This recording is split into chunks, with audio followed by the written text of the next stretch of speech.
So hello everyone, কেমন আছো তোমরা সবাই? আশা করি সবাই খুব ভালো আছো। তো আজকে এইভাবে ভিডিওটা শ্যুট করতেছি বিকজ আমি ইউটিউবে পোস্ট করব। কোথায় যাচ্ছি বলো তো? মামা বাড়িতে। আমার বাড়ি থেকে আমার মামা বাড়ি খুব একটা বেশি দূর না, খুবই কাছে। দিক দিয়ে যাচ্ছি, প্রচণ্ড রোদ। ছাতাটা আনলাম আমি, আর তুই ঢুকে গেলি। ছাতাটা আন।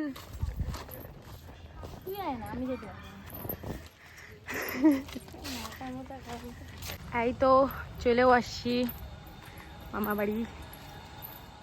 মা তো অনেক আগে চলে গেছিলো, আমরা অনেকটা পরে যাই। গিয়ে দেখি মা সব রান্নার আয়োজন করতেছে। তারপর আমরা ঘরে যাই। অ্যাজ অলওয়েজ আমরা যেটা করি, টিভি দেখা। সো চলে আসছি আমি আমার মামা বাড়িতে। আজকে সারাদিনটা এখানেই কাটাবো, কারণ আমার মামা বাড়িতে আজকে স্পেশাল কোনো অকেশন নাই, জাস্ট একটু খাওয়া দাওয়ার আয়োজন। মানে অনেকদিন থেকেই আমরা আসি না, সেই কালী পূজার দিন আসি। কালী পূজার দিন এসে 2-1 ঘন্টা ছিলাম, তারপরে চলে গেছি। তা দিদন অনেকদিন থেকে বলতেছিল আয় একদিন সবাই মিলে একটু খাওয়া দাওয়া করবো, তো এই জন্যই আসা। আবার রাত্রে ব্যাক করবো বাড়িতে। তো ছোট্ট একটা ভিডিও তোমাদের সাথে শেয়ার করবো অবশ্যই। কলার চোচাগুলো নিয়ে কই যাচ্ছে এটা ভাবতেছি তো। আরে বাড়িতে আরও কতগুলো মেম্বার আছে, ওদেরকে কলার চোচাগুলো দিই, ওরা খাক, তাহলে পরে ওদের একটু পুষ্টি হবে। এই দেখো বাড়ির বড় মেম্বাররা, ওদেরকে দিয়ে দিই। নে, ও যে দিয়ে দিছি, ওদিকে যা খা।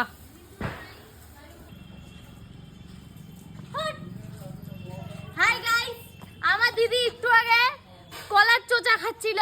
যদি ওকে কলাটা মানায় না, ওকে চোচাটাই মানায়, কারণ ও গরু। মেন রোড রাস্তা।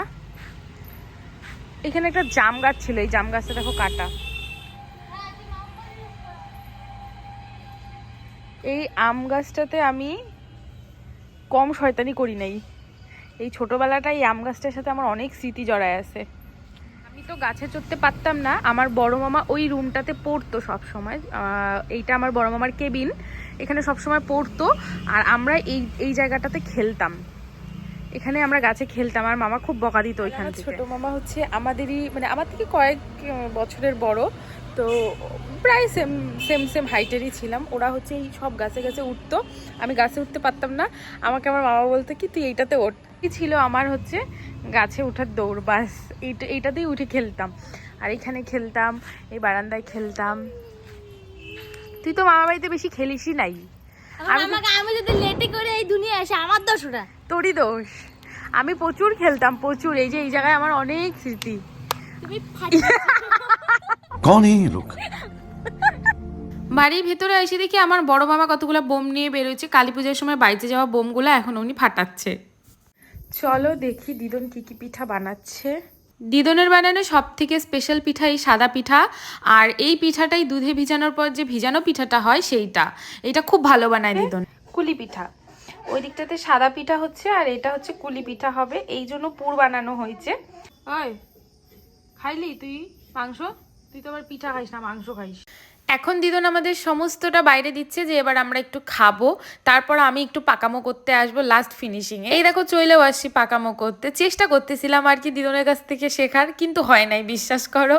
আর এই কুলি পিঠাগুলো আমরা বানাচ্ছিলাম, এটা মা বানাচ্ছিল মেইনলি। একদম সেই সুন্দর হয়েছে, এটা পিওর কুলি।